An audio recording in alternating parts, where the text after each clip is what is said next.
Hello. Hello. Hi, how are you? Good. How are you? Good. How was your weekend?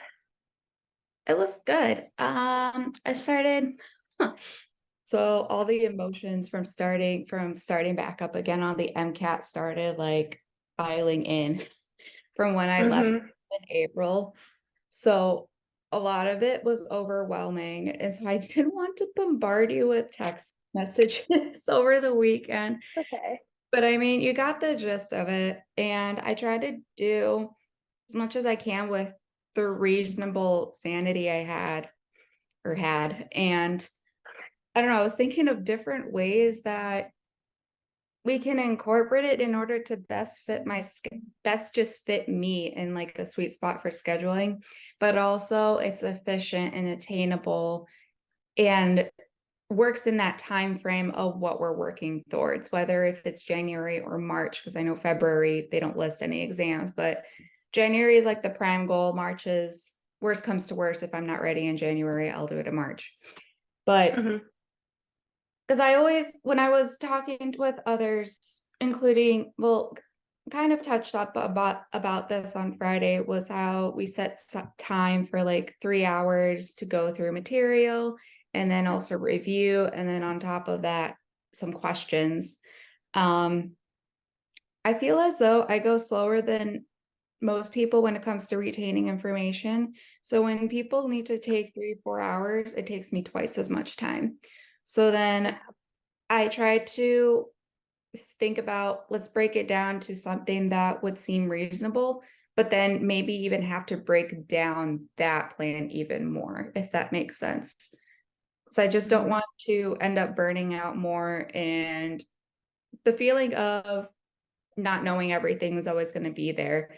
But trying to work through the questions has also made me realize that questions definitely need to be incorporated more than content. And the content can be just filled in um, as I do the questions, if that makes sense. And then as a little part of each day is devoted to one topic of a review or something, because I'm also paranoid that I'm going to forget everything if there's no divided time for review, if that makes sense. Mm-hmm. Yeah, that makes sense. So I don't know. One thing I was thinking about is what if we have the review be like separate? Like you have a day where you do questions and then a day where you do review.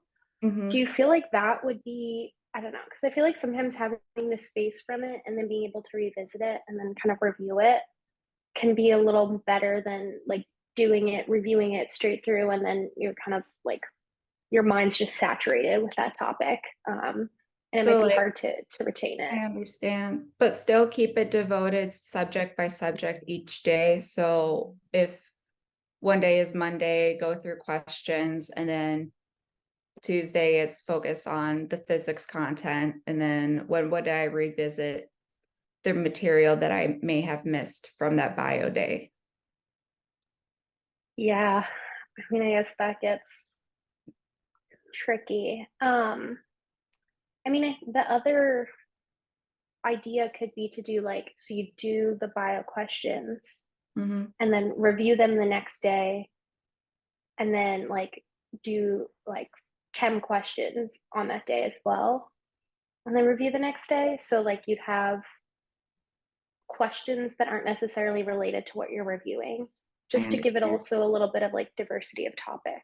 Mm-hmm. Um, I think that that could work. We might just have to structure it around um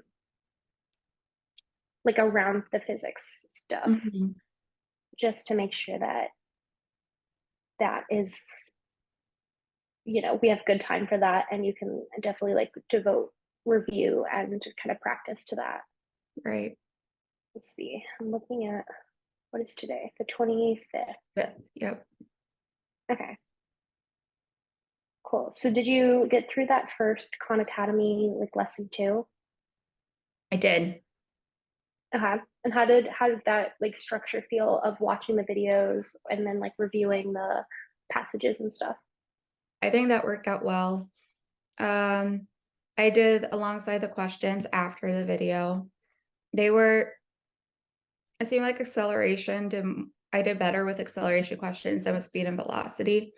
I don't know if it's more of routine of knowing what to use plug and chug wise, especially, I don't know, they didn't touch upon the big five equations with constant acceleration. So I didn't know if that's going to come up later in the sessions or like later in the Khan Academy videos, or that's more of a low yield kind of just be aware of it. But I feel like that's, let's see, because that one was translational motion, right?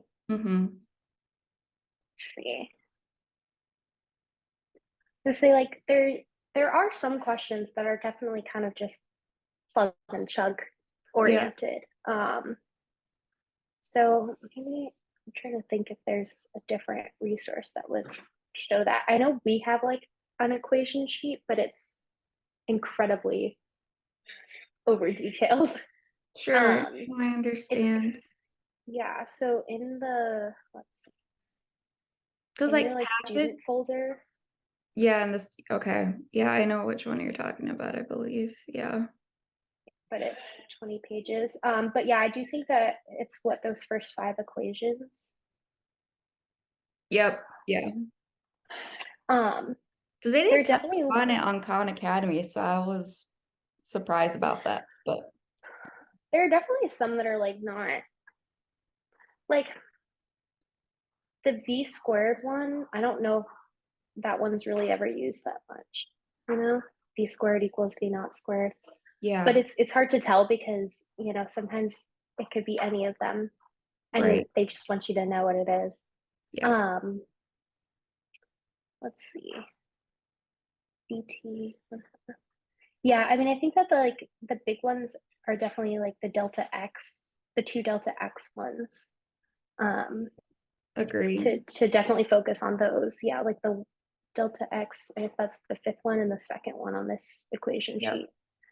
Um, I feel like those will be the most bang for your buck. And then I can look through the UWorld questions, but I don't know if there's a ton that will use the other equations. So we can just kind of see what context they come up in. Yeah. And of course, as I go through UWorld, it will pop up too. But the speed and velocity passage that I used from Khan Academy, that was fine. And then where's my acceleration one? Acceleration, I think I had a few. Yeah, it was more applicable to forces and acceleration. So I kept thinking force rather than acceleration, period. But um I saw that based on my mistakes on that passage, it was a lot on what's the main concept? Like, what's the basic concept that you're trying to apply to this passage? And everything Mm-hmm. was reflecting back onto acceleration. And that was what the questions were um, circling around, was how would acceleration be changed if velocity was changed, or like if mass one was greater than mass two. So that was like the main pattern I found within that passage. So I put that in red in my Excel sheet, saying this is basically what this passage was emphasizing, was how can you apply acceleration this way, and also in like basically, you know what I mean? Just like if you change A, how it reflects C. So Mm-hmm. Okay. Yeah.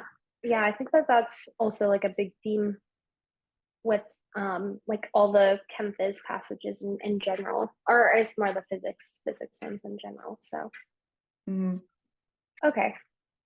And then I see you did, let's see, some of the bio U world I stuff. did.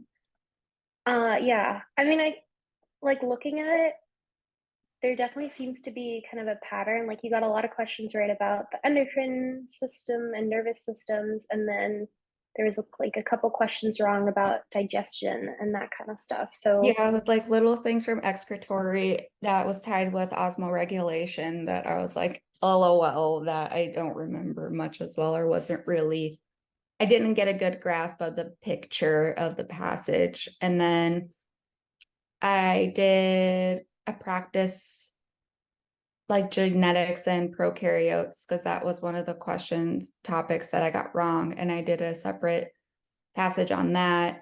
And those were also reflective upon, oh, I'm trying to find it. I have so many tabs open, but I can't. Yeah. Where are you? I don't remember, but it was also like, it was like tidbits of, one was you either remember it or you don't, about gram positive, gram negative bacteria. And then the other ones were really analyzing the data and being like, well, this happened. So what does this say about the overall like experiment? And I've always had trouble with those. So that was a good Okay. passage to really emphasize which parts of bio and biochem I have trouble with when it comes to graph analyzation or just data analyzation. Okay. Got it. Yeah. I mean, that's definitely something that we can work on. So Let's that's write what that made me down. more think about, yeah, it seems like questions definitely need to be incorporated ASAP, and content will come as just like pop-ups. If there's a question I don't know, I'll just write a little note and review that one thing. But overall, it's really about question strategy and knowing what you need to apply and how and why. Mhm. So Okay. So then that might be a case where it's helpful to like go through passages together and kind of okay. just see how it feels and what your like thinking for things is because Yeah, um just I don't know. I feel like there's people, you can do as well as possible with the content and still not do well on the test because it's a lot about how you read and interpret and exactly. understand their questions. Yeah. Exactly. That's why I want as much question to be interpreted in my daily studying, and as much to go with you so I understand more of where you're coming from, where you're getting up, and just make those little twitches and twings. But content, I mean, I know all the content. I'm just going through more. I'll just divide myself what needs to be like how much time I need to devote to one topic and know that I can solidify it and so on. It's just because there's so much, it can easily get overwhelming. But the thing is, Hmm. they really want you to keep the content as simple as possible, just like straight line, tightrope. Don't just overthink it. And that is my problem when it comes to the content, is I'm overthinking it, especially applying, because it's like, oh, is it really that straightforward, or is it like, do I have to go through hoops and then get Hmm. to the answer, and then I psych myself out? So Hmm. it's really about just think simple, and I'm such a complicated person. I'm just complicated thoughts that I try to overthink it. Hmm. Yeah. No, I mean, I think that makes sense. That's like, I think something that a lot of people struggle with. And also, like, what I struggled with a lot at first was like, I was always just like, this is supposed to be a super hard test. Like, I can't, like, there's no way that's the answer? Um, and then you realize that some of the questions really are just like throwaways or like very easy, meant to be kind of Yeah, establish a basis. And then, like, once you kind of get that, and then I feel like also once you understand exactly what they want from each question, like you can look at a question and they're like, okay, they're trying to get me to just read the passage here. Let me right. go back to the passage, read the passage. Or, oh, okay, they're definitely trying to get me to pull in outside knowledge here. Let me go find some outside knowledge to pull in. You can once you can kind of tell like what they want from you, I feel like that's also kind of a helpful strategy. Exactly. Yeah, and that's all through practice and questions repetitively, which I'm fine with. I need to incorporate more questions this time around. I know that for a fact. And to stop dwelling on, do I know this or do I not, when it comes to content? Hmm. Yeah, because also some of it is like if you can read the passage well and kind of interpret it, you can fill in content gaps from there while taking Exactly. it. Yeah. Okay. Yeah, I mean, I think that I like the idea of you continuing to do the UWorld stuff. Okay. So let me pull up this thing. Because here's what I'm thinking, and I'll run this by you in terms of review. So let's see. So this is about what your schedule looks like right now. Um, so what I would say, like how we would amend this is, so you do the 15 chemistry questions today, review them Wednesday, review the biochem or review bio on Friday. And then, this Khan Academy lesson might then bleed over like Friday and Saturday for you to totally finish it. But then on Saturday, you can do the psych soc, and then I guess next Monday you would review the psych soc, that kind of thing. Gotcha. Does that sound like kind of a doable plan in terms of like reviewing something different and then like transitioning and doing questions on a different topic? We can try that. I know that, what was I gonna say? No, honestly, that could also be tied in with the review of like doing a passage or so just to solidify that information of what I reviewed.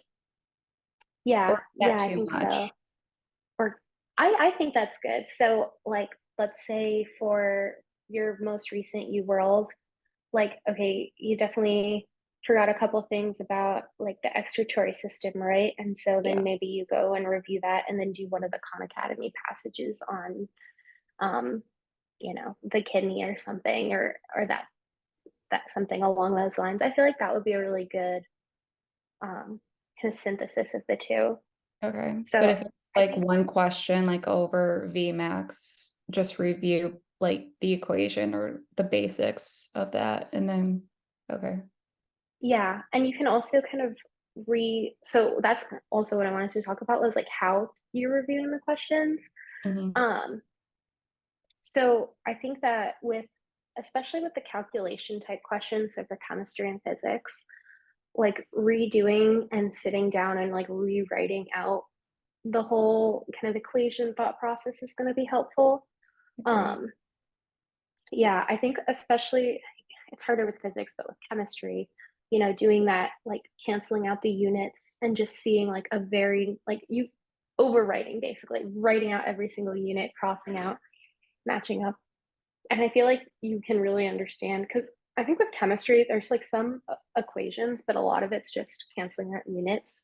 So if you just kind of get used to writing out units and then just show how you've kind of canceled out units to get to the answer.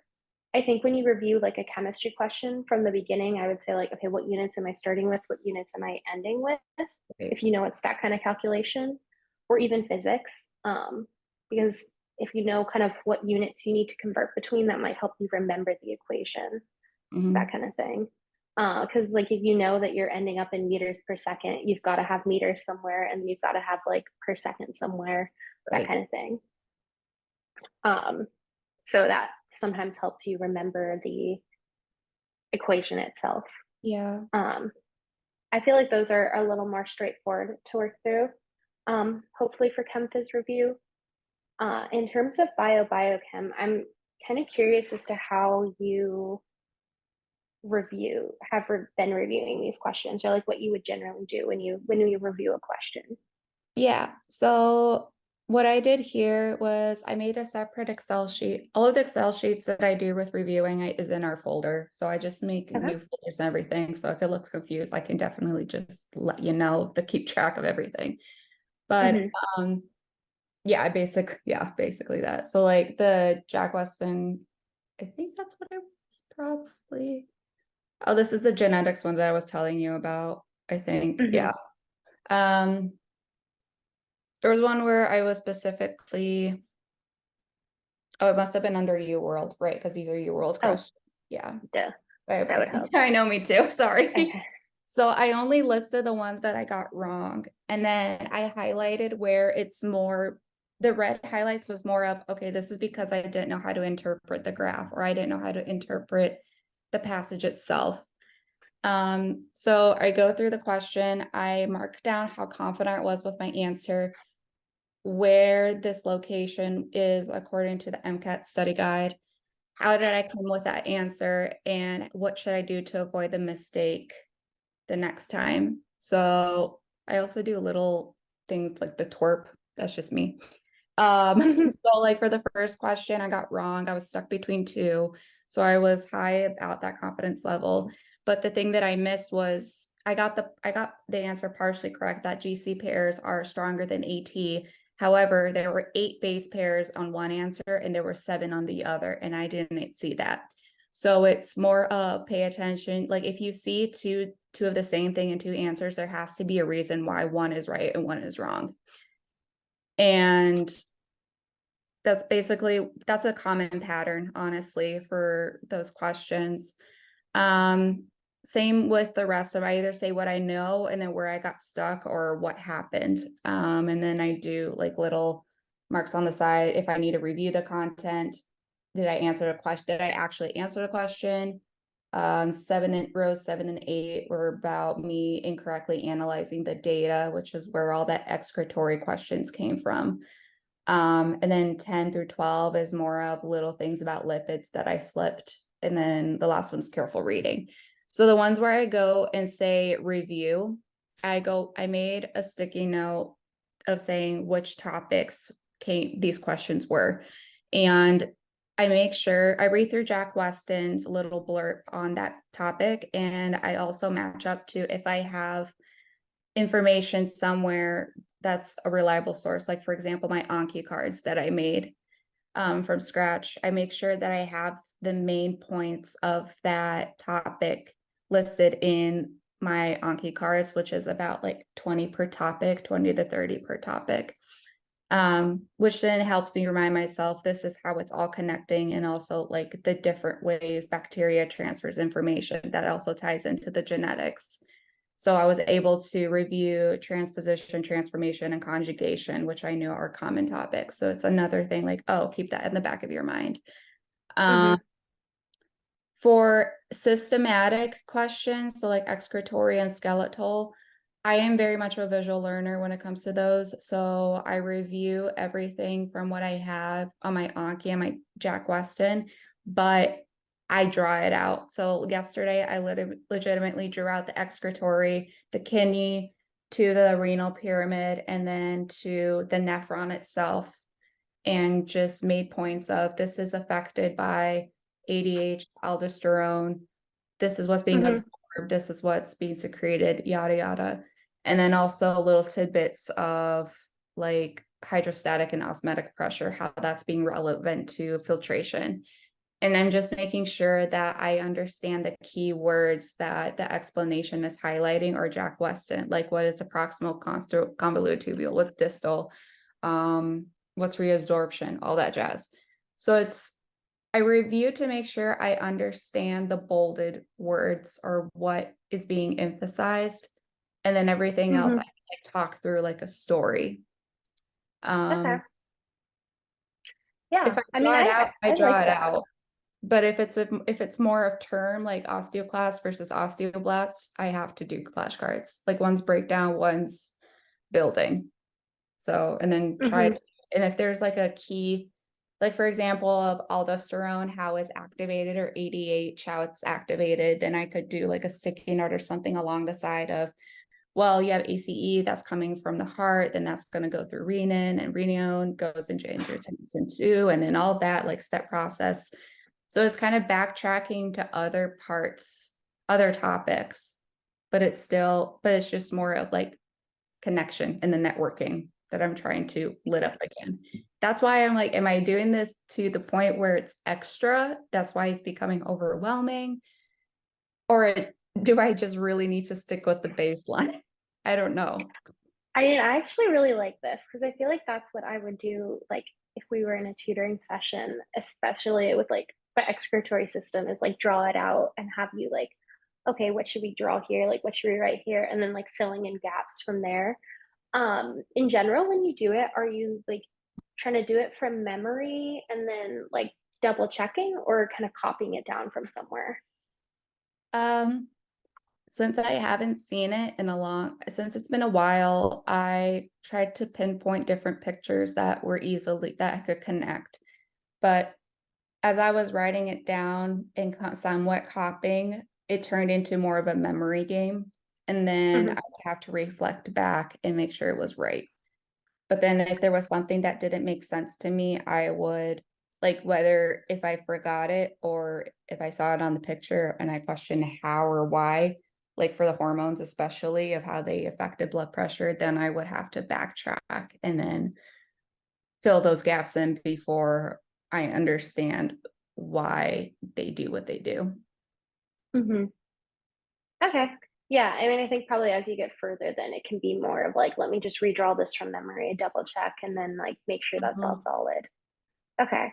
Yeah, I think I like that as a strategy of review. Like, it's definitely like I can see how it would be time consuming. Um, so here's what I'm thinking. Oh, me too. Because you are still, so you are thinking like end of January. So you still have, what are we in? September? End of September? Yeah. You still have a little while before we have to go like really hard into the kind of practice test phase. So let's see. I'm actually going to work backwards. In terms of the AMC stuff, like we're not going to start that for a while. So what most people do at this point is not even eWorld, they're just doing content review. So like I think it's okay if you're only doing like a couple of eWorld questions that then spur like detailed content review because that's what's really like kind of important, if that And makes that's, sense. yeah, and that's where the idea came to me about like go through one or two topics a day. And then some days I would have three because I'm including physics. So we want to maintain physics 2 or 3 times a week max. And then I'm working Tuesdays and Thursdays. So that's going to be more of a low key Jack Weston Cars Day, but then the other 5 days or 4 days will be bouncing between content and questions, but weighing where it would be what like more enforced. So like, is it? I don't know. I was also trying to do the math of like dividing to do 2 or 3 topics, excluding physics, and doing like focusing those. But if I'm more comfortable on a topic than the other, I go straight to the questions. And then that's like my what do you know, what don't you know? But then I Mm-hmm. could set up the time. Like it wouldn't be 30, it would be maybe like 20, 15 questions from that Yeah, topic. that's what I was just thinking. So then I could like apply that knowledge like straight in, like from the back of my hand. What do I remember? And then I can review from that and then go to the next topic, do questions, review from that. And then I could have a day. I don't know when that full review of what I did from that like week, you know what I mean? Unless it's a constant thing. That's what I couldn't fit in. Mm-hmm. So it would be like Are do you writing on the questions. syllabus? I don't know if you have the syllabus. I wasn't sure if you were Um, writing that, so I can go on. I was like, I'm just kind of thinking it through. I was writing in some of Oh. the AMC stuff because I was just looking. So like, we don't really start AMC stuff until this, or I guess full lengths until December. Mhm. Probably gonna be starting like AMC content like mid-November. So it's like we still have a while before the app's coming up. Mhm. Um, because so based on the like yeah, because I think if you do like less you rolled questions, but you're still doing them and then review those topics, like that's probably what's going to give you the best bang for your buck. So, are you saying like I do 10 questions, I review those like topics, or okay, wait. So you like pick questions for a specific topic and do those questions and then review that topic? Is that kind of what you were saying? Kind of, yeah, but I pick a topic, do questions on that topic, and then review the little things that I missed from that topic. Okay. Uh, Yeah. Trying to think of an example. Yeah. I was just like, so for the you rolled questions, I don't know. There's not a huge like ability to break down and select which questions you want, I guess, if that makes sense. Oh, really? I thought they were somewhat decent, honestly. I mean, I think you can get into like a ballpark, but I don't know. I only have access from the faculty side, so if you want to like show me what it looks like Yeah, I'm logging in right now. on your side. What's my password?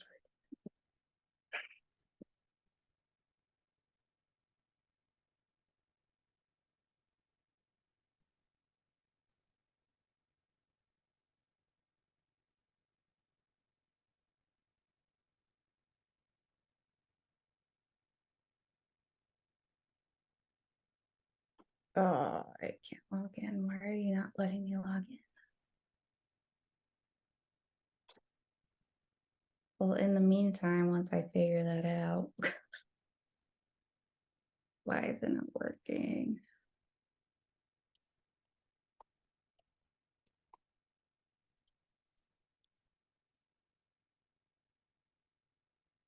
Hello?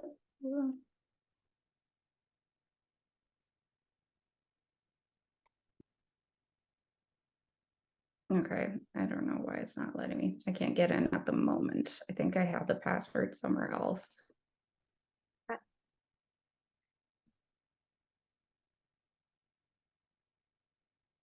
Maybe I put it in my phone already. There's this whole hassle because I thought I didn't use all of my emails for UWorld, but apparently I did. So I had to use my mom's email. And then I had to restart everything from like password. And I was stupid and I didn't write the password down. God damn it. Okay. I'll get that fixed, I promise. But now it's Okay. not letting me reset it for some reason. But each one has its own, not necessarily broken down by foundational concept, but it's more grouped, like you said. But it would still, it helps me to an extent because I'm so familiar with the exam of knowing where the concept is. So then I could just follow through that topic. Okay. But it shouldn't be more than like 20 questions I for agree. that subject, if that makes sense. Yeah. Because so I'm thinking, because like 20 questions gives you what, like 3 or 4 like passages ish? 3? So yeah, I feel like that because that'll give you kind of an inside look at like because you'll obviously be within one topic, but you'll get kind of more detailed into like hopefully like 3 facets of that topic, which can help direct your review. Or Okay. it could, I mean, I'd like that. or it could be like one or two topics, but still within that 20 questions. So there's a range. I thought of it yesterday, but I wish I wrote it down because I don't remember how exactly I thought of it. But Well, because like something, let's see. I don't know if question breakdown. I know this exists somewhere. Um, but basically, like when you select kind of the most detailed topic on UWorld, there's still going to be like, you know, 50 to 100 potential questions kind of in that topic. So what part of that topic you get will change. So you'll get maybe a little bit about one specific detail of the topic and then a little bit about a different specific detail of the topic. And I feel like that'll help you kind of cover all the broad bases, if that makes sense. yes. Okay. Tutoring resources. I feel like I know where this is. Okay. Anyways, I will get back to this. I'll find that later. Okay, I like that then in terms of structuring your review. I'm just going to share this. Um, so it would be more, I think like 15 is probably a reasonable number, 15 to 20. Mhm. Um, so would you still want to do it one day and then do that review the next day, or would you probably just want to do it all like in one kind of session?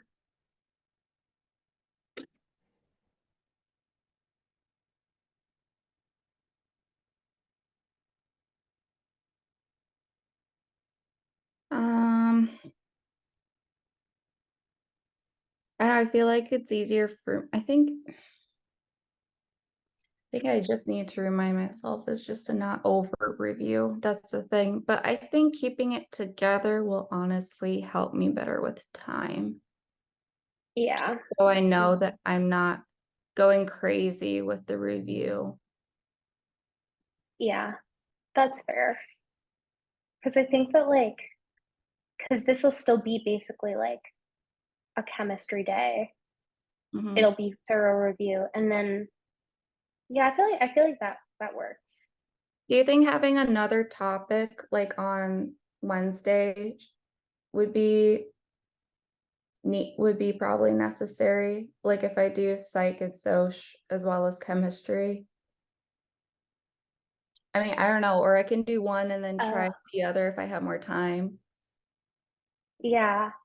So I guess like, because I think that psych and soc in general is pretty, I don't know, I feel like I asked you how this section was for you before. Psych was fine. Sociology is where I have struggled. Okay, yeah. So I feel like if you are just kind of reviewing, like, oh, I need to remember this for psych, like hopefully that can be a little more efficient.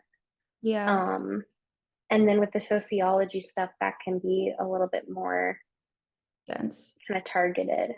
Yeah. Yeah, I even wonder if you want to do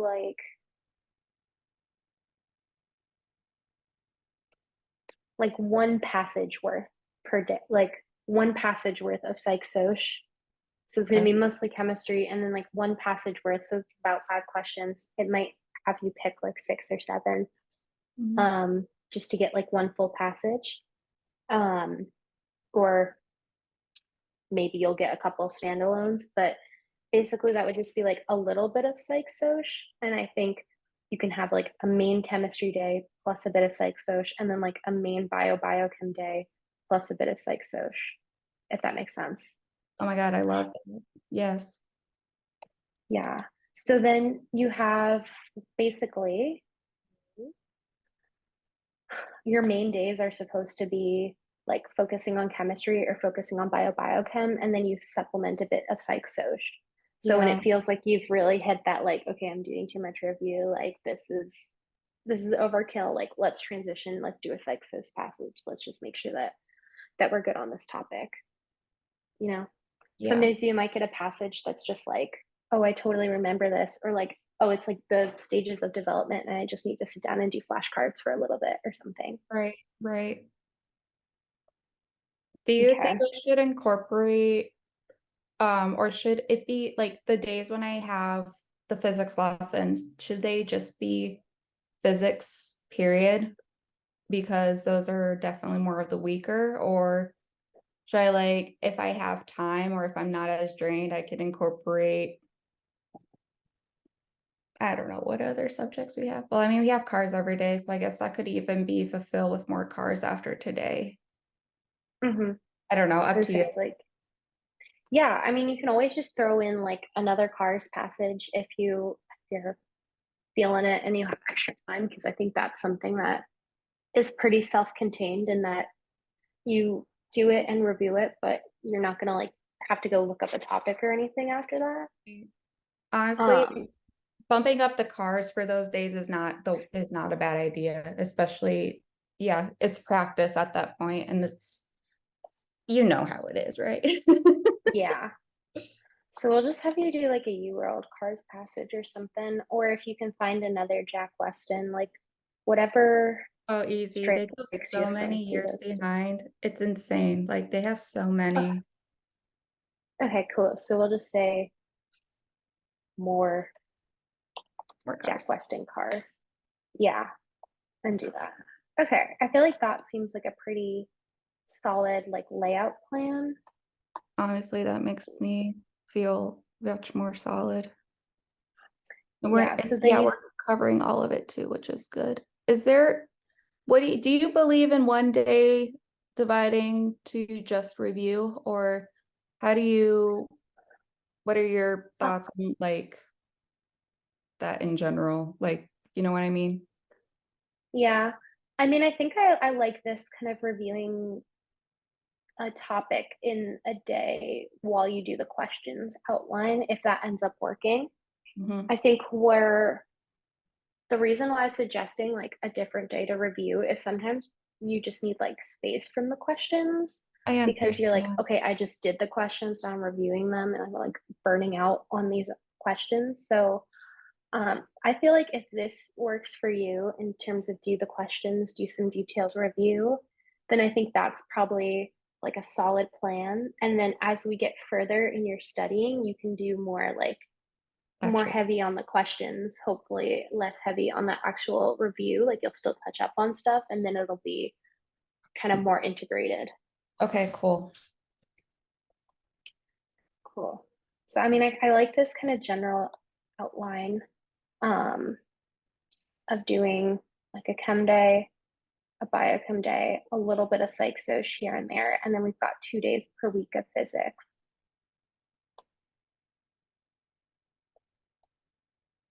Yeah, I can tell you right now that once I get the physics stuff probably down, I will see a 3 point increase in that in chem phys easy. Mm-hmm. Because a lot Yeah. of the points earlier were missing from physics, and I'm just like, LOL, oopsies. I hate physics, but it's a must. Yeah. It's it's real. It's real. That is so true. Working.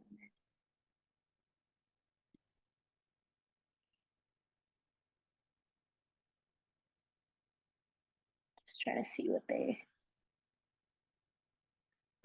Yeah, so I'll kind of go through and update that. But like this is a pretty solid 4, 5, 6, 6 and 7. Some of this stuff goes like together. So like the fluids can all be one day. It has Yeah. like a fluids at rest versus the fluids in motion. And I think that fluids at rest is kind of fake. You're only really gonna get fluids in motion. It's the only thing Yeah, that makes I sense. understand that. Yeah. Okay. Yeah, so I think that could be helpful. So you have Monday, Friday physics, Wednesday chem, Saturday bio. Yeah, Mhm. I like this kind of outline for things. And then just cars in general, and then we can focus on cars in our sessions as well as other kind of areas that need it. Okay, cool. Okay, how does that all sound then? Relieving. I love it. Okay, awesome. And then we'll just see how that goes. And Yeah. then we can always adjust if needed, but I feel like this is a good structure to help you with your review style. Okay, do you want to jump into some car stuff? Let's do it. I'm excited. Yay. Okay. Don't sound too enthused now. No, that's good. Excited is good. Just go in. So I like to do the AMC passages whenever we do car stuff together, just because like if I'm gonna sit and explain reasoning, I want to make sure it's gonna be the reasoning that the AMC uses. Because Jack Weston is like okay, like it's good, but it's not the AMC. So let's see, where should we go? Have you done all the AMC stuff at some point or another? I've done more repeats of some things more than others. I don't know if I went through the whole diagnostic for cars once, but I think the most that I have had with diagnostic was a little like around 50%. Okay.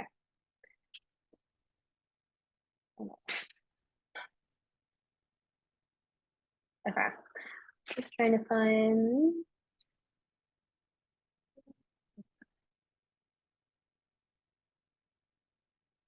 There we go. This is.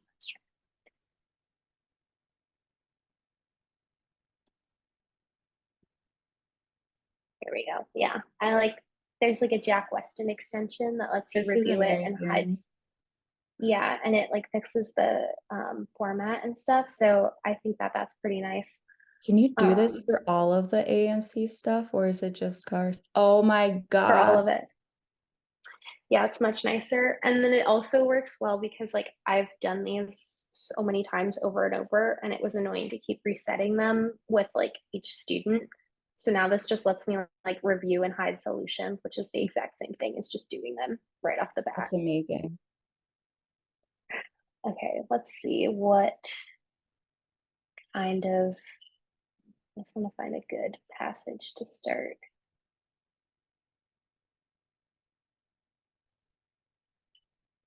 I remember what.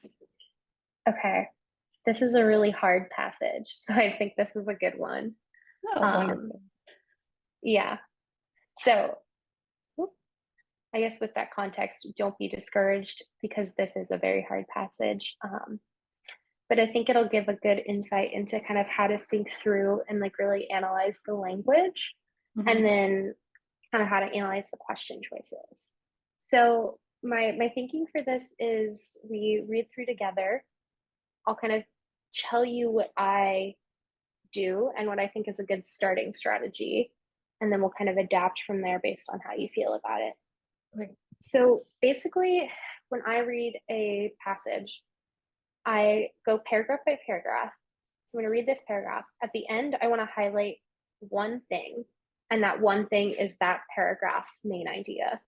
So, like, I'm not going to go highlighting all over the place, but let's say, like, okay, the main idea of this is this last sentence or something. Yeah. I'm going to highlight just that. And I'll know kind of when I look back over the passage, this is what that main idea was. And it gives me kind of an outline as well. So when I get a question about something, I can say, oh, I remember I highlighted this. It gives me a little roadmap of kind of where the passage goes, where that went. And so I like to do that because it also, like, understanding the main idea of each paragraph is kind of the most important takeaway from each thing. Some people will have you like physically write it down, and then kind of as you get better and better, you'll be able to know it without writing it down. But I think that highlighting kind of does the same thing, and it also gives you a bit of a like more physical view of what you were just talking about, because your eye is going to be drawn to that and you're going to see, oh yeah, we're talking about the symbolic thing. So we'll try that, kind of talking through each paragraph, and then I'll ask you kind of what that main takeaway is for you. We'll talk about it, we'll highlight it, and we'll move on to the next paragraph. Okay. Sound good? Yep. Okay. So now I guess it's just like how, if you want, you can read it out loud, or if you want to read it in your head, whatever works best for you. Let's get this first paragraph. Okay.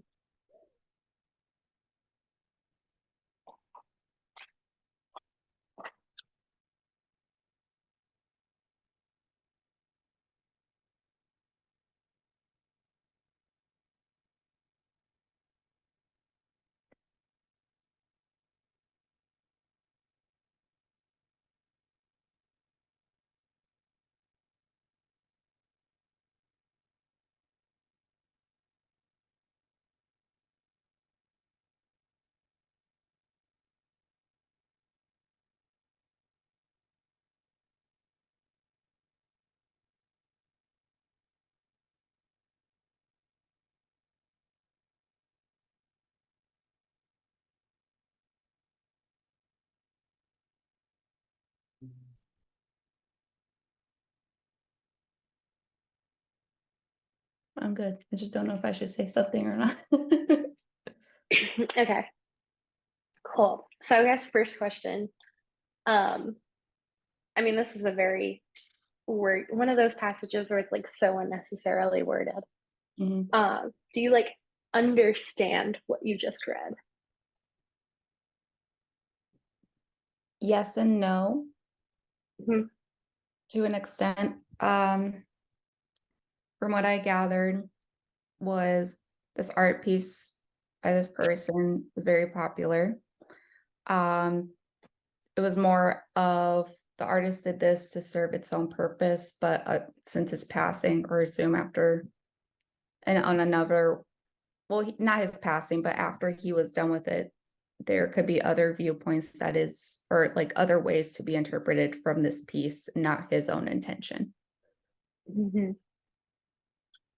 Okay. Let's see. Yeah, I feel like this is paragraph. Oh, this is why I choose this one. It's so like wordy, and unnecessary. So we're talking about this painting, like you said, a bar at the whatever filet. I don't speak French. Um,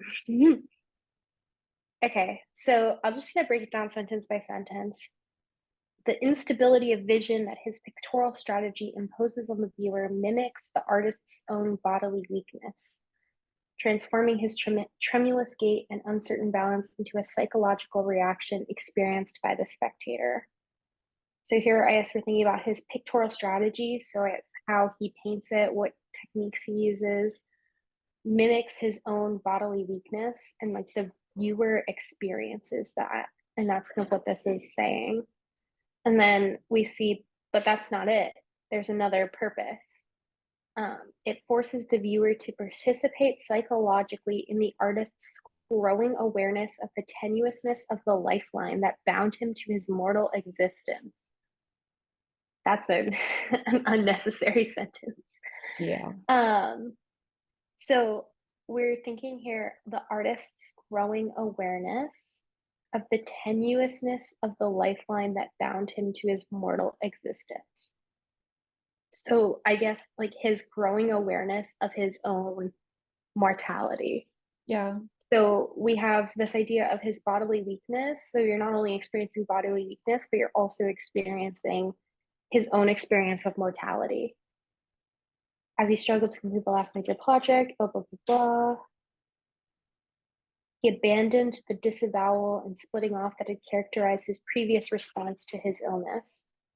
So it's almost like he's accepting that he's Yeah. sick, right? Here he's accepting his mortality. He's abandoning kind of this disavowal. And we see that it symbolizes the newfound ability of Manet, the artist, to evaluate his situation and accept the imminence of his own death. So we see both his bodily weakness, but then on a deeper level, it's him like coming to terms with his own mortality and the fact that he's going to die. Mm-hmm. So from this, what would you kind of take away as the main point of this paragraph?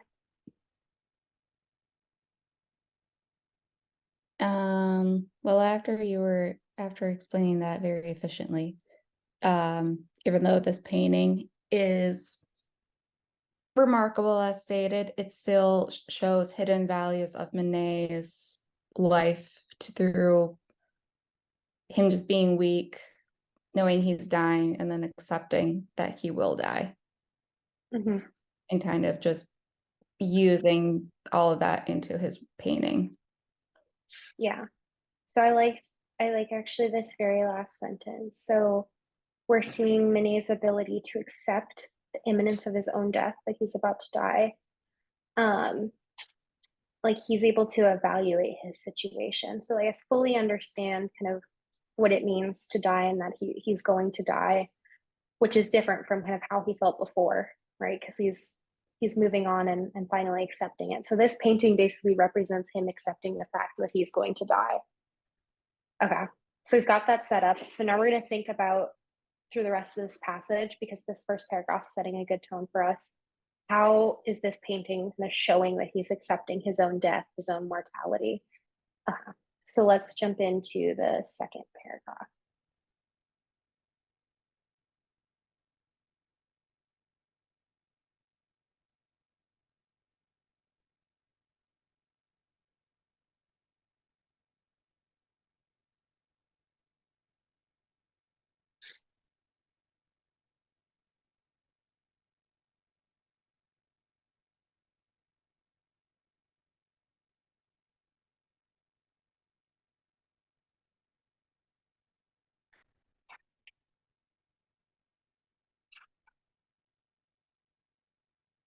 Ah, there's so much jargon.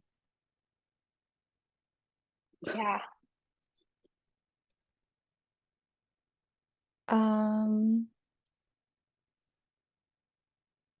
So I guess this is perspective number one, was by this barmaid Suzanne.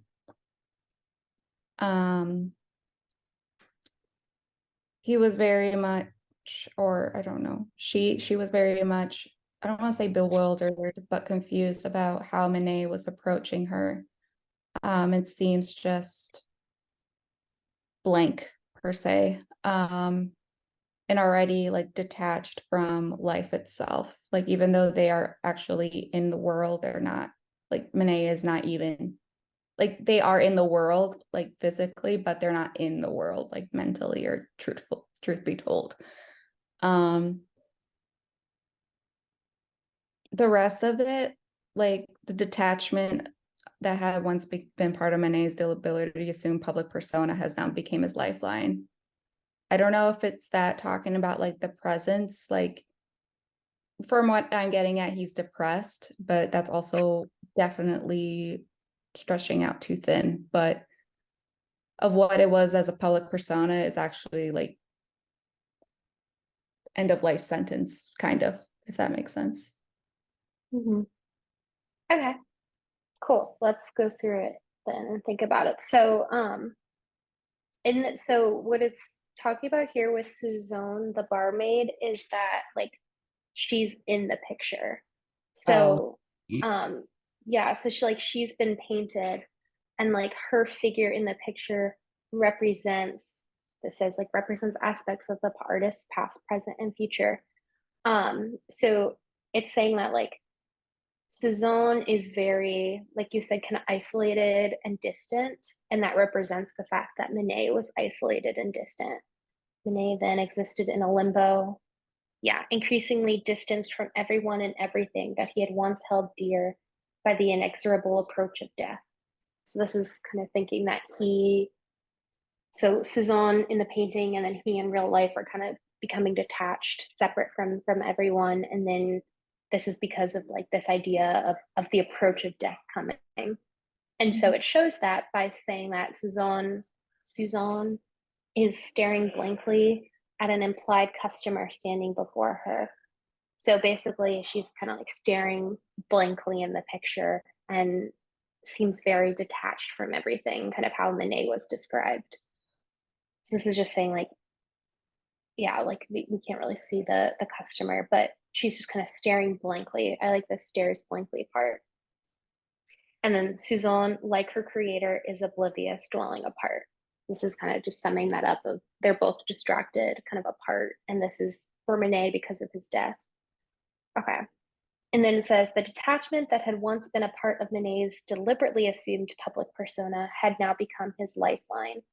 So he used to be kind of deliberately detached and kind of separate. That was like his thing, his persona. And now he's doing it kind of more purposefully because it allows him to maintain his integrity and dignity and to continue fulfilling his assumed role as witness to and recorder of the contemporary scene. So he's staying detached so that he can continue to kind of paint and keep, I guess, interacting with this contemporary art scene or whatever is going on here.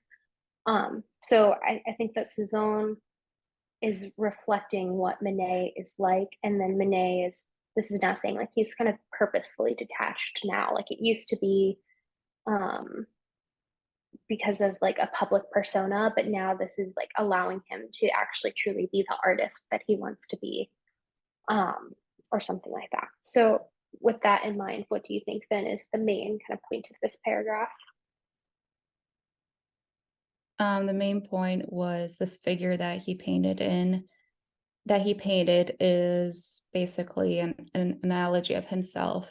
And the part where that really is emphasized is kind of near where your cursor is, the detachment that had once been part of Manet's deliberately assumed public persona had now become his lifeline. I personally would highlight that, but Mm-hmm. Yeah, I like. I also like this sentence. So Suzanne, like her that's creator, true. is oblivious, dwelling apart.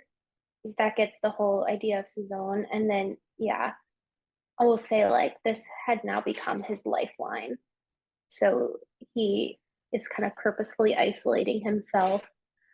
Um, and it says in order to like become a recorder of the contemporary scene. We don't really know what the contemporary scene is or what that means, but like he's doing this on purpose, I guess, to like fulfill some kind of duty or role that he has. Um, I feel like this is probably talking to like about like the art scene or something. What I was going to ask you, if it's like going back to like the mirror behind her in distinct reflection, like the nearby crowd, because she's staring blankly, but there's actually people around, like wherever at the bar. So like Mhm. it's a busy scene, but you're still distant. You're still like alone. Mhm. Yeah, yeah, I like that. So yeah, that's probably definitely what it's kind of alluding to. Cool. Okay, so we have Suzanne is oblivious apart. This is kind of reflecting him on purpose. Okay, let's get to this paragraph.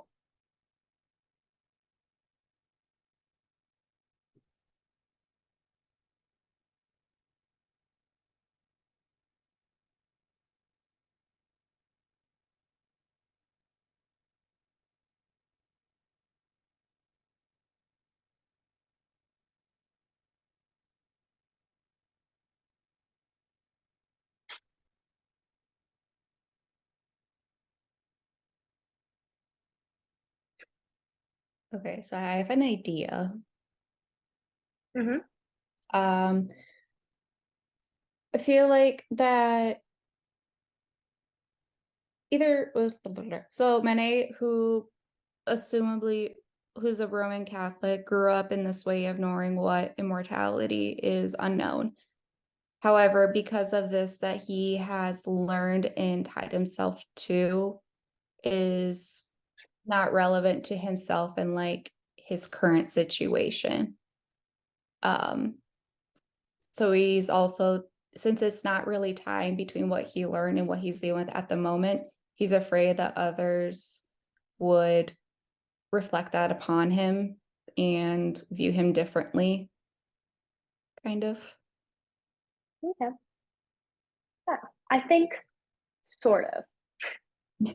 So yeah, like we don't know, like we don't know if he was a Roman Catholic, like we assume he was. We do. So I guess this person saying we don't know whether he believes in personal immortality. So here it kind of doesn't really define what personal immortality means, but kind of throughout the paragraph, I think it's kind of referencing this idea of like your legacy living on. So Mhm. like we don't know if he personally believed in like this idea of like creating a legacy to live on.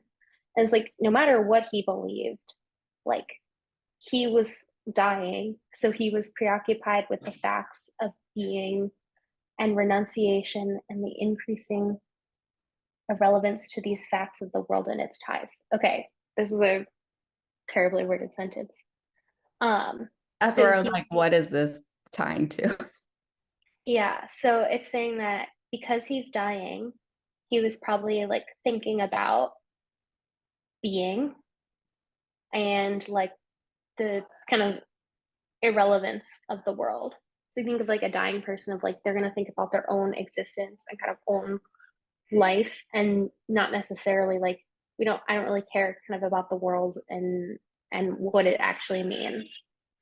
Um Of I think his that it's more of a very like personal, like he's more personally reflecting because like yeah, the rest of the world's kind of irrelevant, right? It's all going to be a very personal process. So saying like no matter what he kind of believed in general, he was probably preoccupied with the central facts of being. He was probably kind of obsessed with thinking about life and in particular like kind of his own life. yeah. And it's saying that we see these in a bar at the painting um, because it becomes a document like full of references to his life.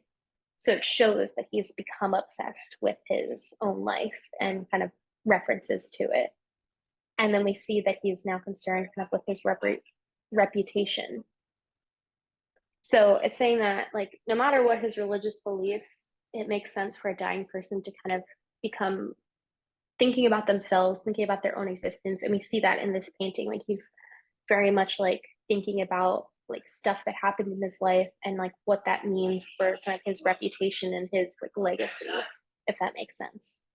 But is it as his life in general or specifically where he knows he's dying? I think it's because he knows he's dying, he's reflecting through like the earlier parts of his life, Okay. right? So we see that the painting is like a document full of references to Manet's life, but also I think references to his death, which is why we see like Cezanne, who's kind of detached and apart. So we see kind of references to his life, references to the idea that he's dying, but all in the end, like references of him, thinking about himself. Does that make sense? So is it that it's his judgment, or is it the judgment of others who would be looking at the painting? So yeah, let's read this. His concern with his reputation, the judgment posterity would make regarding his roles. So he's concerned with how others are going to think of him. Okay. We see, so he's filling this painting with references to his life. Mhm. And we also see that he's concerned with his reputation and Mhm. kind of how other people are going to judge like what he's done as an artist. So this is saying that like in the painting, because he's aware of his death, like he's now aware of like how posterity or like others are going to like view him as an artist after his death. So he's really concerned about his reputation. So tying Does that in make from, sense? yeah. So it's literally tying in from the past, present, and future of how Mm-hmm. it's affected and how it will be perceived. Yeah, exactly. So if we think about this kind of initial, like he's accepting his own death, we see like, okay, he's becoming detached kind of purposefully. And this is how he's doing this on purpose to, be, I think that like continue to be an artist. And Yeah. then we see that he's kind of obsessed with his own like personal life and thinking about his life and in particular his reputation. So yes, yeah, this would be our past, this would be our like present or future. um it's like how is he going to be perceived, and this is all because he's like so aware of the fact that he's going to die. Yeah. Okay. Okay, let's do the last paragraph.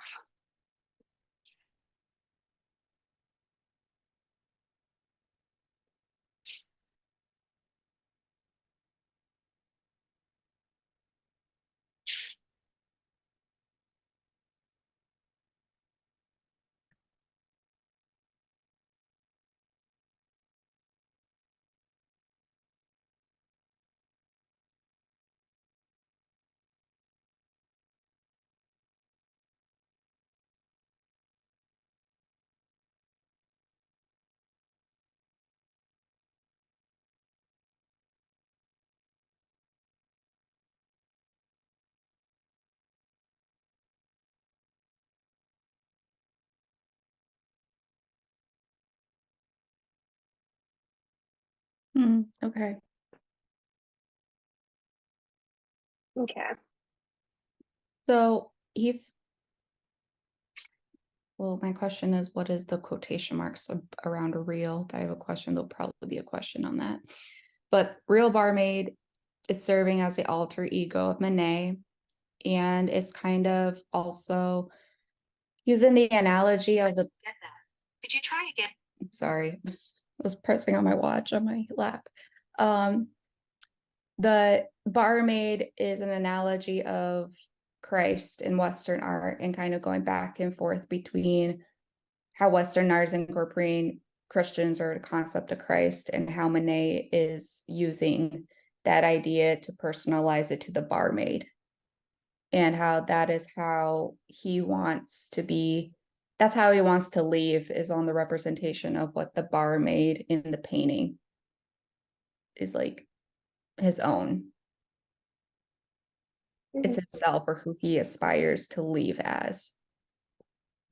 Yeah, yeah, for sure. So the barmaid is kind of bringing this idea of the Christ concept, and we see that he's almost like viewing himself as like a Christ figure, Mhm. which is interesting. Um, so this is saying that like the real barmaid, so I'm guessing this is like a different barmaid from Suzanne I or figure. someone else. Mhm. Um, so this is like a simple working girl, basically saying, yeah, she looks like how people would paint a Christ figure in Western art. We see that she's sad and like sadly serene, which is kind of a Messiah image. And this is saying that, like, yeah, this is kind of Manet portraying himself as a barmaid, as this like almost Christ figure. So we get this idea that he viewed himself as a Christ figure in the painting.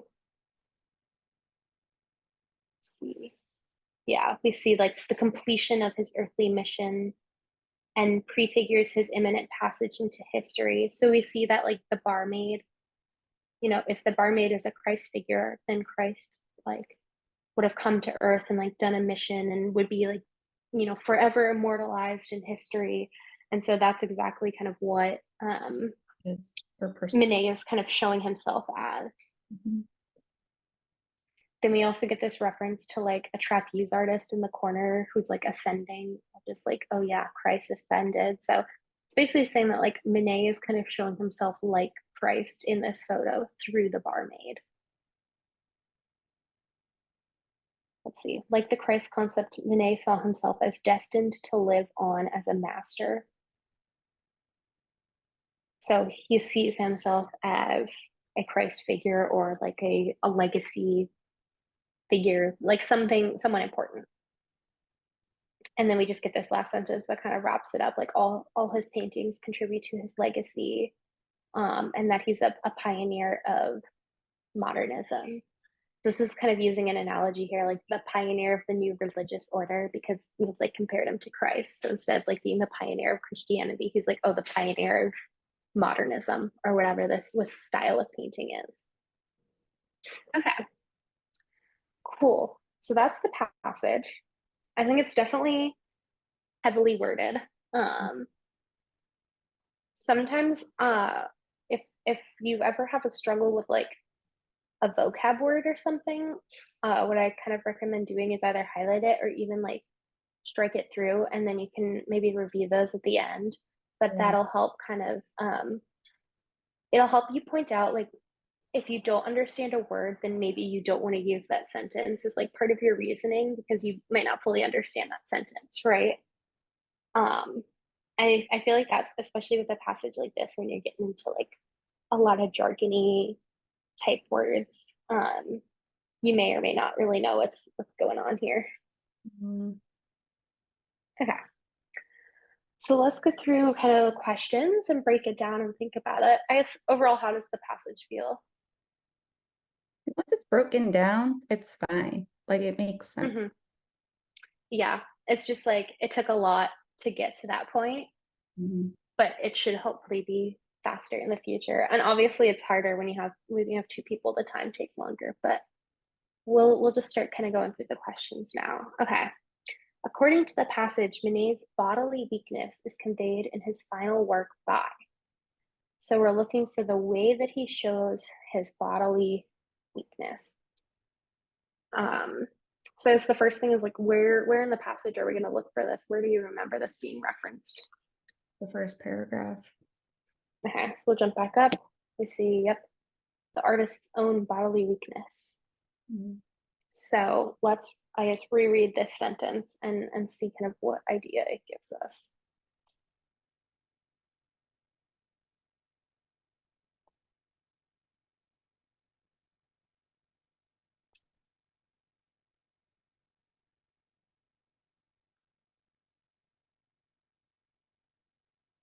So it's the instability of vision that his pictorial strategy imposes on the viewer mimics the bodily weakness. Mm-hmm. Yeah, so yes, we're gonna look for something that goes with the instability of vision from his pictorial strategy. Mhm. Okay, let's go through the answer choices and think about it. So we have A, his failure to carry the project to completion. No, Yeah, probably not. Not really related to instability of vision. B, his adoption of a loose painting technique. no, Okay. C, inconsistencies in the viewpoint presented.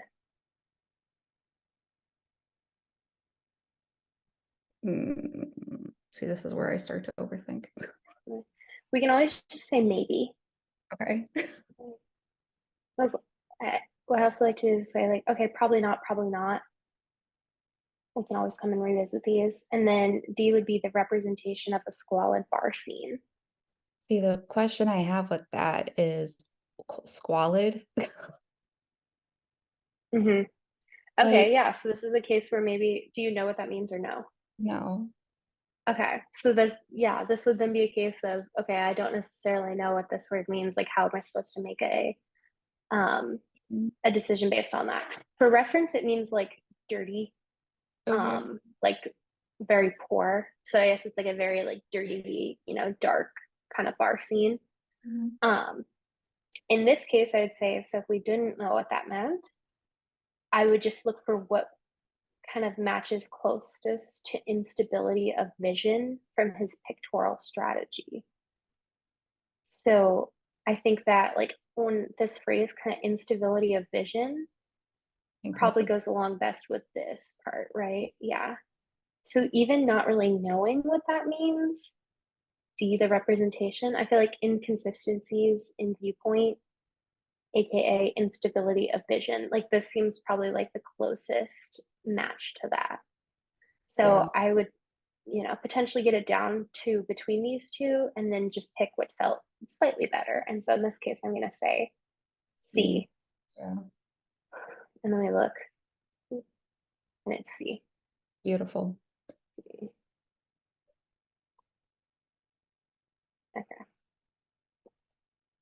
Do you suggest your students to go through the solution, what they provide, and see if it matched up, or? Yeah, so the AMC solutions are not always great. So what I actually like about this Jack Weston extension too, and I can show you where to get it, is they add in their own.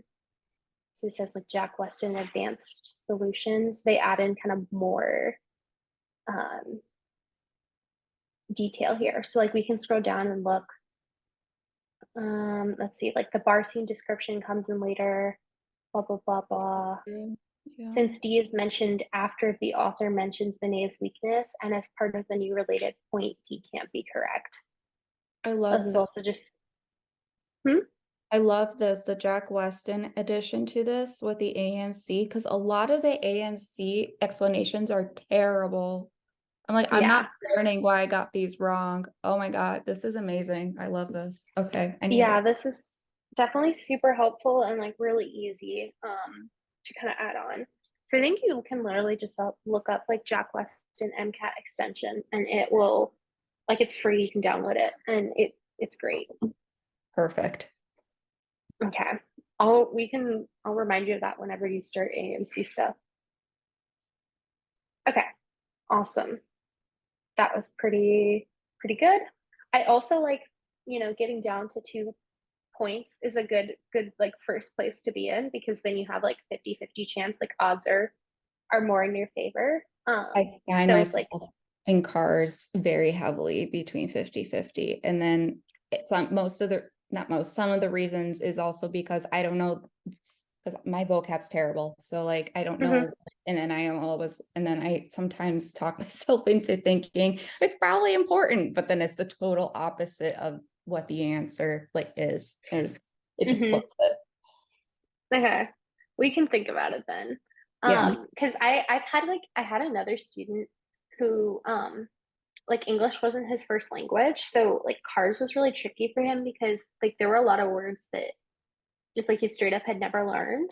Mhm. And so we found ways to kind of like I would usually like underline them or something, highlight them, like read around those words and like find a way to interpret it without those words. It's not always possible, but like, you definitely have like a good and a good amount of context outside Yep. of those words. Absolutely. Okay, cool. So this one's kind of a weird question, but we can talk through it. If the author's description of the painting is accurate, one could most reasonably expect it to also depict reasonably expected to also depict. So we're thinking, what is this painting showing based on what we know from the passage? So let's go through, I guess, as if point by point, because each of these is going to kind of be evaluated separately. We have a self-portrait of Manet in the crowd. What are your thoughts on this? Well, the only one that's, I'm just going back to paragraph 2 in the middle where it's talking about Suzanne stares blankly at the implied customer standing before her, appears cinematically the mirror behind her in distant reflection like the nearby crowd. So You know, there's a crowd. So I guess you could say that Suzanne is standing in front of someone, but it's more like you're staring at them, perhaps. So I don't like the idea of a self-portrait, but I like the idea of like self-interpretation of Monet in the crowd. But I'm gonna draw a little picture. but This also, will be helpful. yeah. Because Okay, you so think about, so this is Suzanne. Let's think about, I guess this would be either B or D, right? Mhm. This is Suzanne. Okay, so we know that it says Suzanne stares blankly at the implied customer standing before her, Yeah. although transparent to the viewer. So we know that the customer, we don't see the customer, right? So Suzanne is staring at a customer that's like theoretically right here, but like we don't see them. Those are laser beam eyes right there. Yeah. Um, so if we think about this now, we don't actually see the customer. Are we going to see the back of Suzanne's customer? No. No, probably not, because this guy is like we don't see them. So I guess if you, in the picture it would be like Suzanne is Mhm. here and like we're here, and then the customer would be kind of like behind Yeah. us. So like we're almost in the scene. So we don't think it will be the back of Suzanne's customer because we know that they're like transparent to the viewer. And then it says that the customer is an indistinct reflection in the mirror behind her. So we don't actually see the customer, but there is Suzanne. a, Exactly. reflection. So this would Yeah. be the customer. And then we would also see in the mirror Suzanne, right? Mm. And if Suzanne's facing outward, then this is Back. going to be, yeah, this is her hair. This is my great drawing skills, No, it works very well. It right? does. So we'd see kind of the back of her head Yeah. and we'd see the front of the customer. So this is our mirror. That makes sense. So this would be like B, right? Suzanne's head as seen from behind. That's Does so that weird. make sense? Yeah. Yeah, this one's a weird question, and I normally just kind of like to draw it out. I think this is very much just like a can you read and like think about it. Yeah. But what they really want you to get at is this like implied customer part, and that they're transparent to the viewer, and then you kind of think about the mirror from there. Mhm. We can also think about a self-portrait of Monet in the crowd. So we know that like Suzanne kind of represents Monet, and then we also have this like barmaid that kind of represents Monet. Yeah. So there probably wouldn't be like an actual picture of him, right? Right. The pictures of him are going to be the barmaid and Suzanne. So he's not doing an actual self portrait. It's going to be kind of these indirect representations. So that's kind of why I'm leaning away from A. And then C, we have the costume of the trapeze artist. I think, what does it say? Right next to the green. Yeah, Yeah. we only see her ankles and feet. So we probably wouldn't see her costume because Yeah. we're only seeing like the very bottom of her. So that's Mhm. also probably going to be incorrect. So I think just most straightforward, like what's the easiest to reasonably expect is we'd see her reflection in the mirror at the back of Suzanne's head. Okay, let's close that. Yep. Yeah. This is like the Jack Weston. I like this explanation. This confused me at first. Um, but yeah, I think this one was very much a reading the details. So I think this is a good example of the fact that sometimes you have questions that are just like overly detailed that you really just need to like Read find it. the sentence in the paragraph where it talks about it, yeah, and think through it. Okay, let's go through 15. Assume that museum curators determined that a bar, blah, blah, blah, had been misdated and was actually painted 2 decades before Manet's death. what additional finding would be necessary for the passage thesis to be feasible? So first thing I want to highlight is additional. So it's going to be something that's not even in the passage. So we're just going to say, like, if this was true, what would happen? Would be necessary for the passage thesis to be feasible. So my second question is, what's the passage thesis? I would say the one that we have highlighted at the end of paragraph 1. Exactly. Yeah, like he said that this was kind of the main idea, setting the scene. So this painting is Manet accepting his own death. So if we now know that this painting is actually 2 decades before he dies, that doesn't necessarily make sense, right? Because he's accepting his own death like right before he dies. This is his last painting. Now it's saying this is like 20 years before he died. How is that going to change things? So we can read through the answer choices and just kind of think about what that would mean. Okay. A, Manet learned early in life that he had a terminal illness.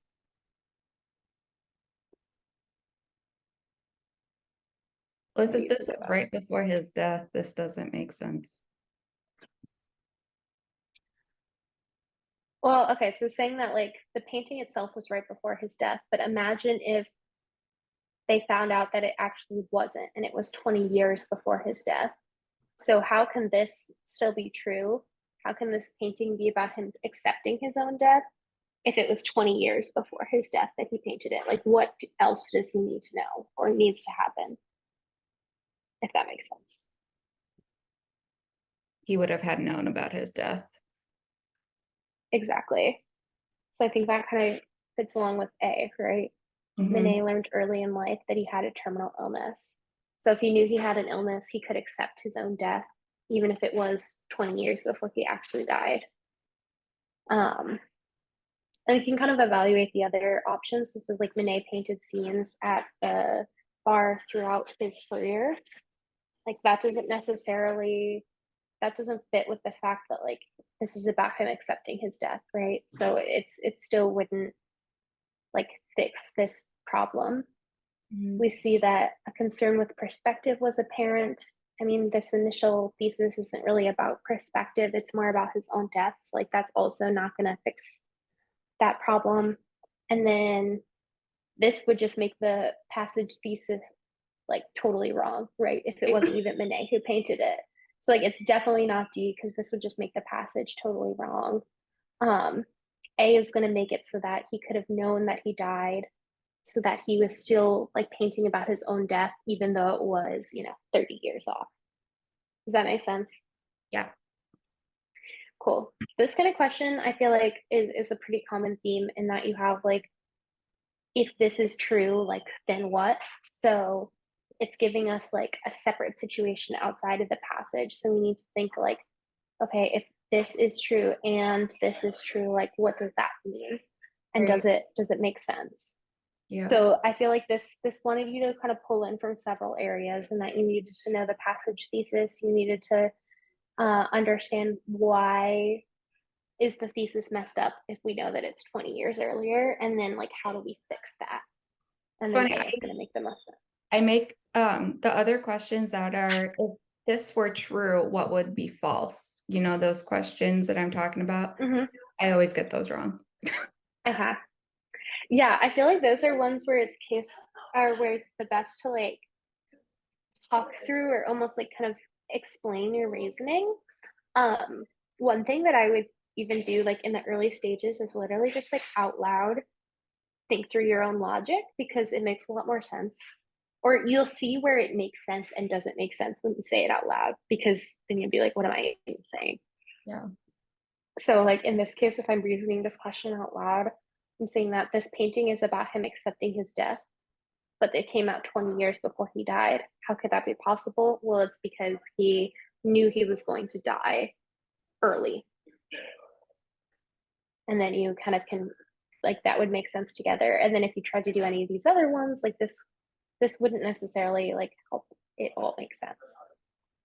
Gotcha. Okay. Yeah. Then he was going to die, even if his death would change his mindset about the world. Cool. Okay. the author uses the metaphor of resurrection to invoke Manet's supposed.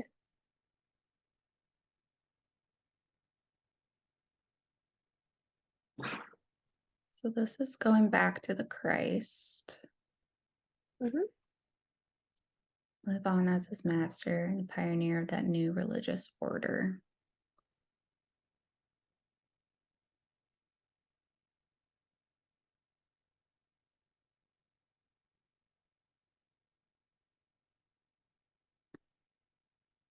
So apparently there's an invitation tool here. I don't know if you can see, but no, JK. Oh, did you see that? Oh yeah, okay. Yeah. Okay, Okay. Yeah. cool. So, well, that's kind of a poor way, but so we mentioned the trapeze artist here. And then this Mhm. is where going in with the Christianity, they watch their savior disappear from earthly view as we witness her escape from the confines of the framed composition. And then it's transitioning from how the resurrection to the trapeze artist to Manet himself. So based on those, I would want to lean towards A, but that also is not the point of like the concluding aspect of the paragraph. Mhm. Um, Yeah. So we definitely know that the resurrection, or like the resurrection component, is in reference to this trapeze artist, right? Like, I don't think it brings it up any earlier in the passage. but it's not focused on Manet itself. It's just more of this is how he wants to view, this is how he's putting himself in the painting that is also a metaphor to Christ's resurrection. Mhm. Okay. So I think right off the bat, I can eliminate two answer choices, and this might kind of help guide our thinking. So, what, I guess, do you have any initial thoughts on the answer choices?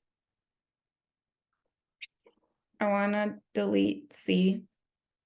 Yeah, we know that this whole thing is about him accepting his death, so not going to be C. And eliminate D. Okay. Yep. Not really about eternal life. It's more about his own legacy or stuff. Right. Okay. So now this is between kind of what you brought up earlier. Talking is he talking about resurrection to symbolize himself as a trapeze artist, or is he talking about resurrection to show that he's like concerned with how he will be viewed in the future and like as a long lasting legacy? Well, his So tying into later of like how he positioned himself with the trapeze artist, he's known of like the pioneer of modernism. So that is more of the future perspective, again, tying back to the the main thesis in the first paragraph. So B would align with that and with the end. mhm. The author uses the metaphor of resurrection.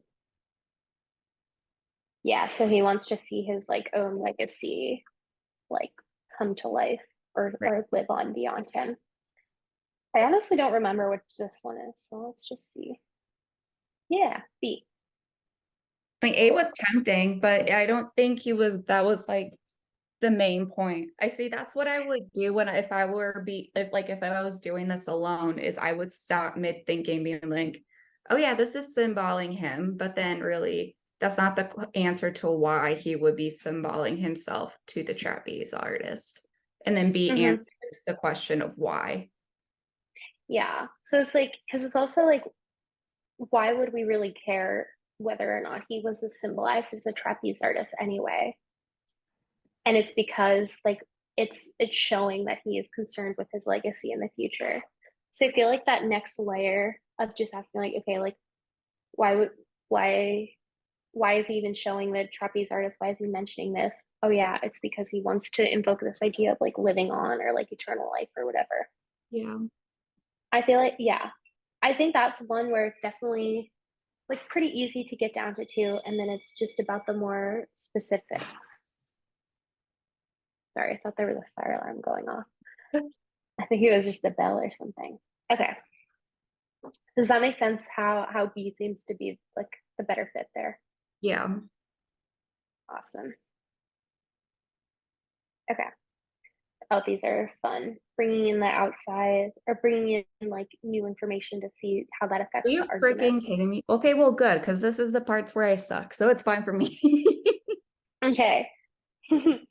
So, several of Manet's contemporaries painted scenes of gaiety with a central figure that conveyed alienation and melancholy.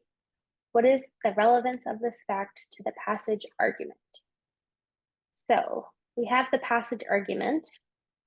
I think there's kind of several kind of points going on here because I don't know if this is necessarily really related to like him accepting his own death. This is more about like how was he viewed in terms of like other artists and what was he doing like in terms of other artists.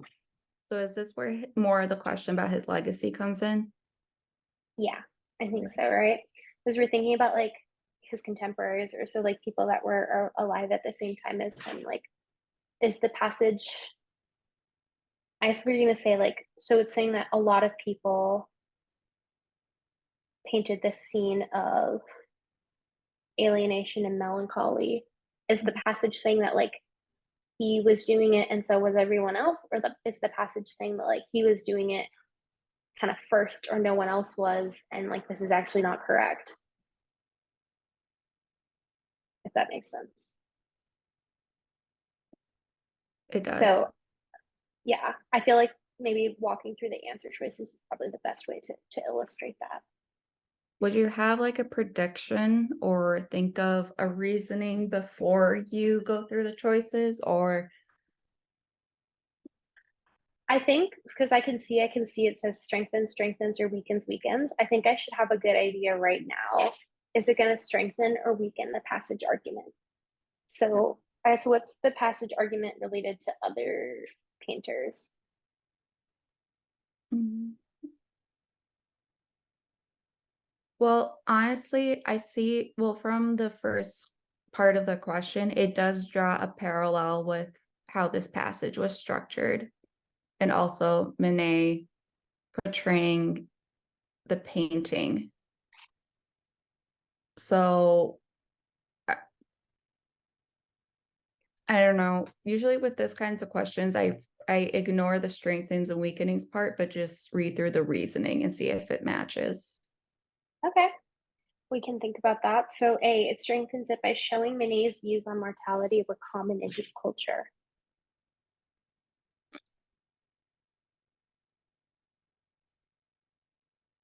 We don't know if it's common though.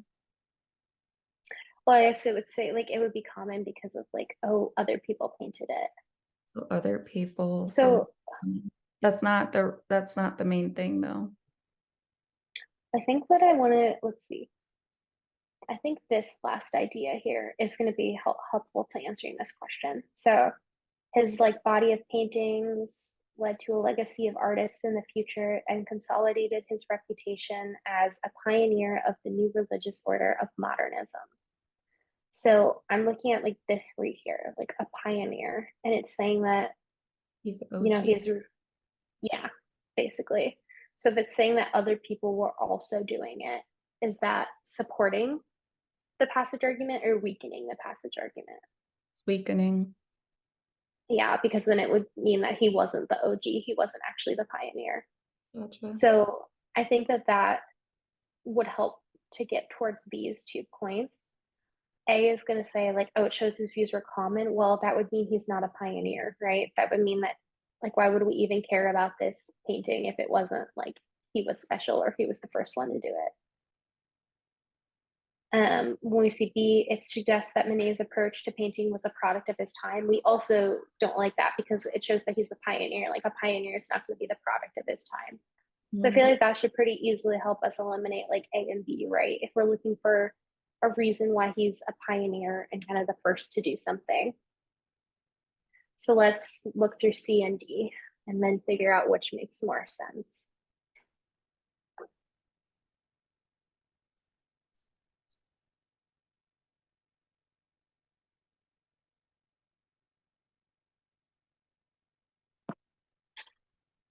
mean, D is comparing more to the pioneer aspect because it's saying of like external influences when really if there are influences, then he's not the only one. Hmm. Exactly. I think this relates to it because it's saying like he wouldn't be a pioneer if he was being like influenced by other people that had already done that thing. Hmm. And then if you think about C, like it weakens by showing the prevalence of Monet's interest in representing modern life. Like it wouldn't really matter if he was interested in representing modern life or not, because that doesn't make him like a pioneer or not. It's Hmm. more about like whether or not other people did it first, if that makes sense. How did we go Let's straight to the pioneer aspect that was the key? So okay, yeah, that was definitely me. So I'm thinking, I was thinking about like we're thinking about his contemporaries, so other people. So I wanted to look at you had narrowed it down to his legacy, right? Mhm, And we got into his legacy kind of in this last paragraph here. And mhm. we know that like even here it says like so his corpus of paintings constituted his legacy to the artists of the future and would consolidate his reputation as a pioneer of that new religious order. Okay. So we know that he's like concerned with his like reputation and how he's going to be shown because he is like it says an artistic innovator. He wants to make sure people see him like as a creative and like new pioneering person. So that's kind of where I drew right to it is I knew we were referencing legacy, so I went down here and I kind of saw okay, in his legacy we're talking about him as a pioneer, so we want to be thinking about him doing things like first.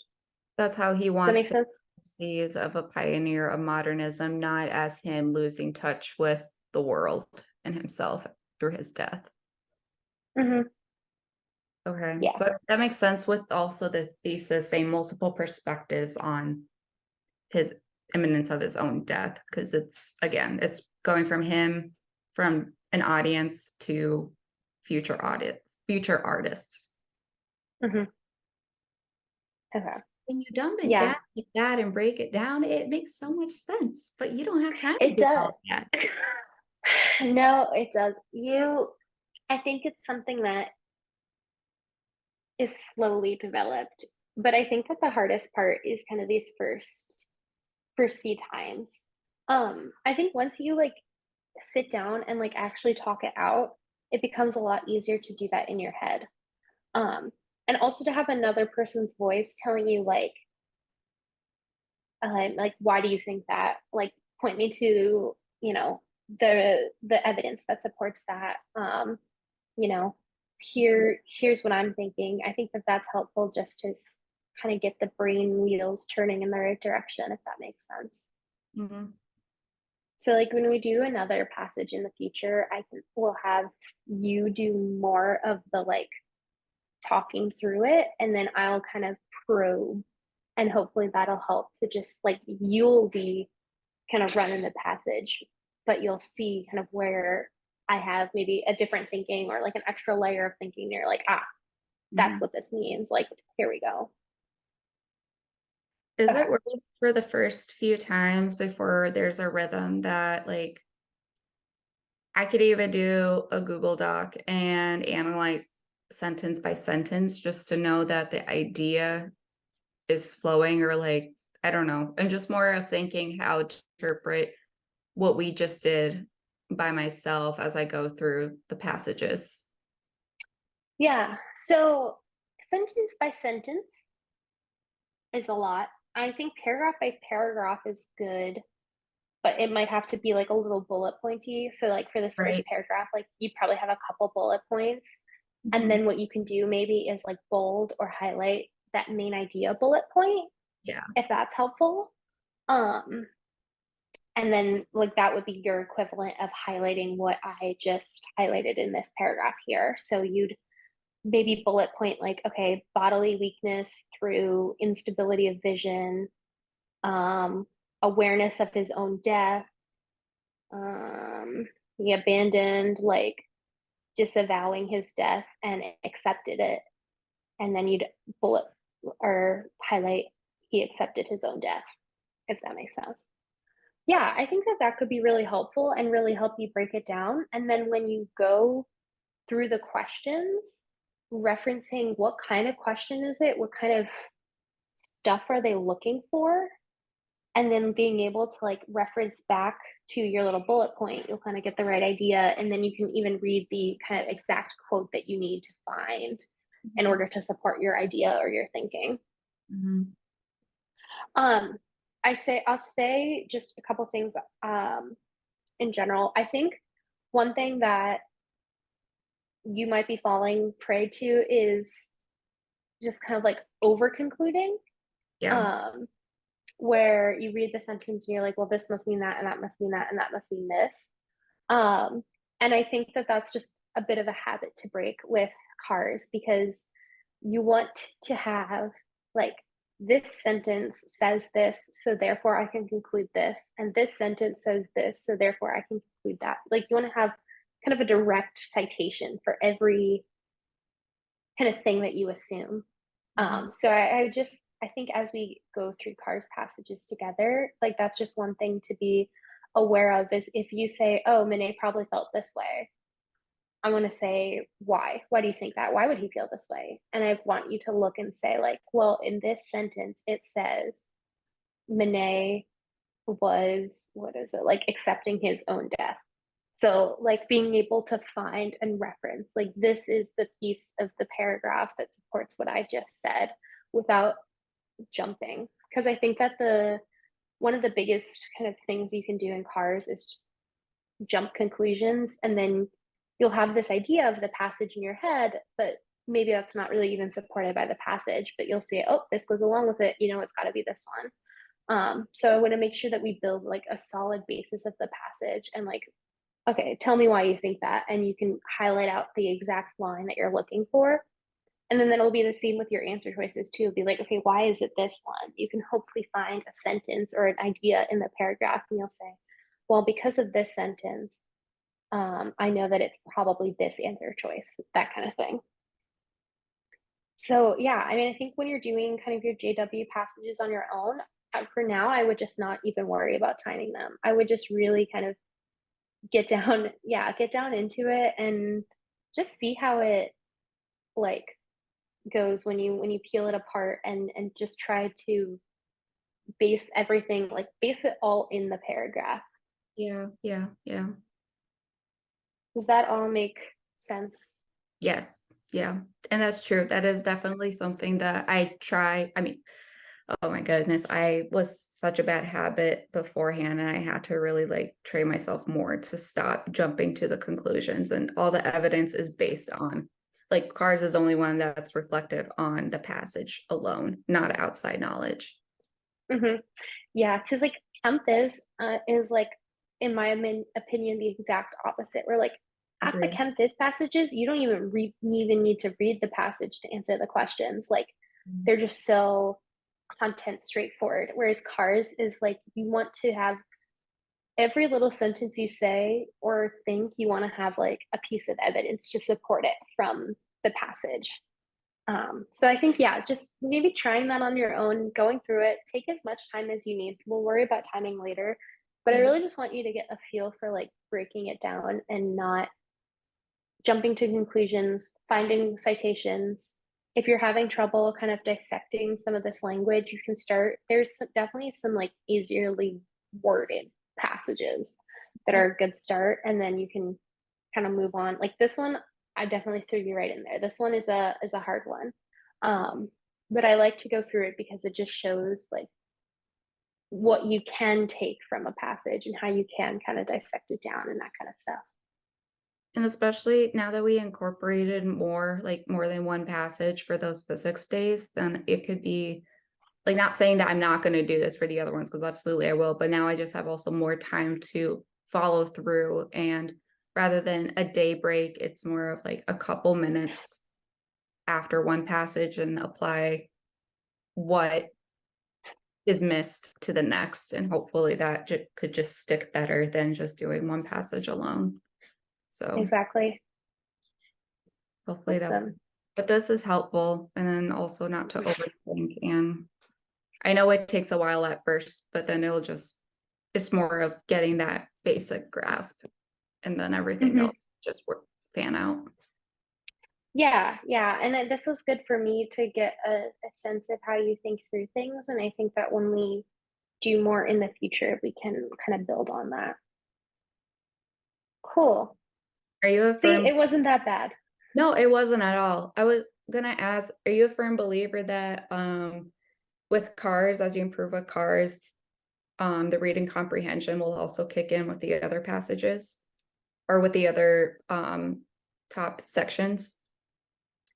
Um, I think a bit. I think it'll like once you get better at paying attention to the details in cars, I think it will help with like you know, so especially like biochem, there's a lot of questions that are like you have to remember that one specific sentence and remember to reference back to it.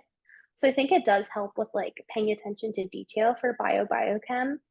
Chem phys, I think the passages are like probably the least important part of chem phys because it's more like looking at numbers or data or pictures in the paragraph and like putting them into an equation or something.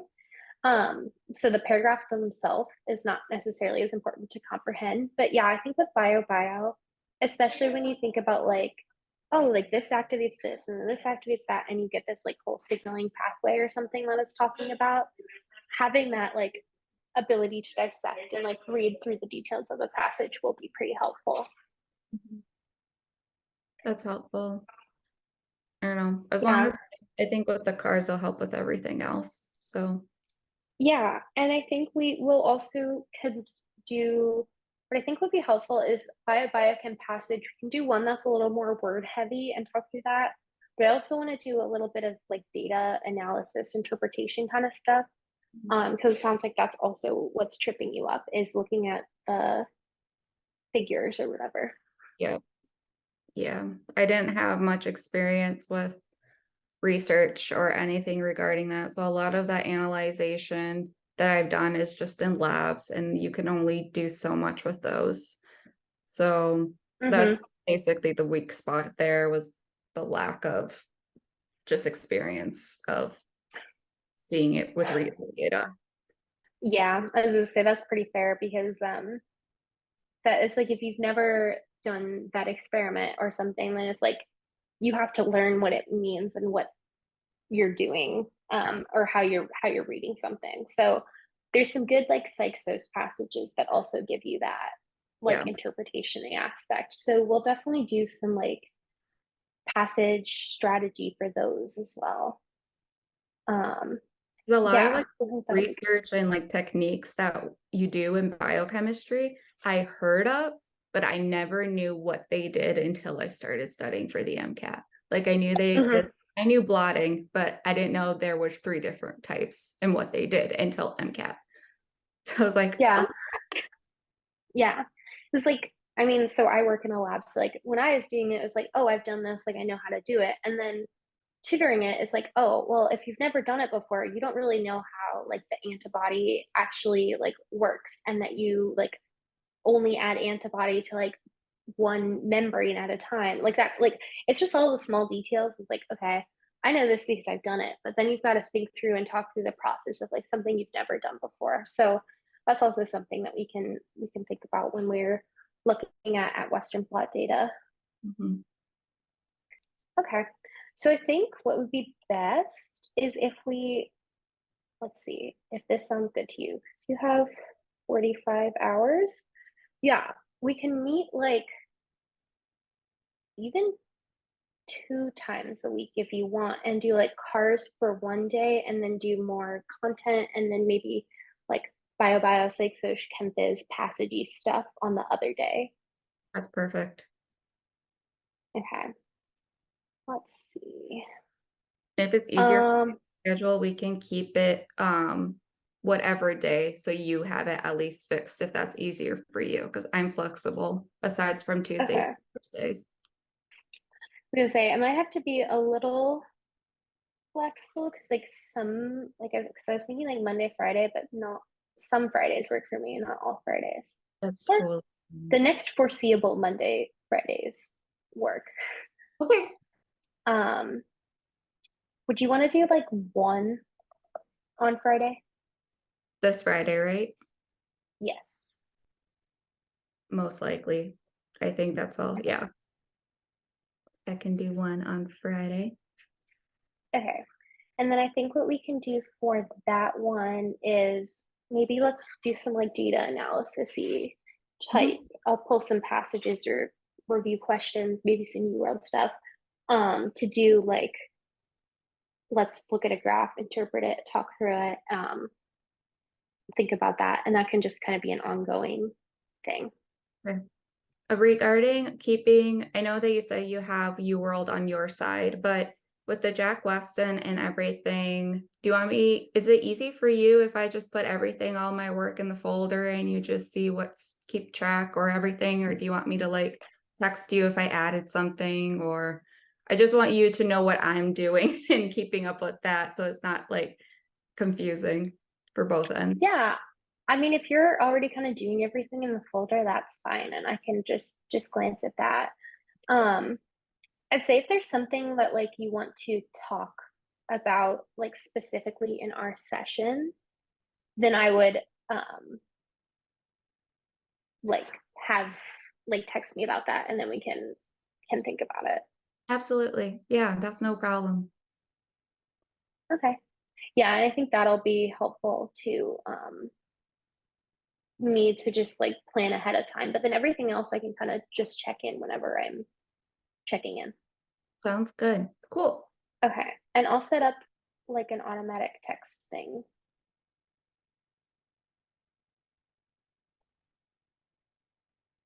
Okay. Cool. Anything else? That is it for now. Just gonna keep Awesome. trying. Cool. Well, we will meet again on Friday and then we'll just see how everything's going. Wonderful. Thank you so much. Awesome. Bye bye. Bye.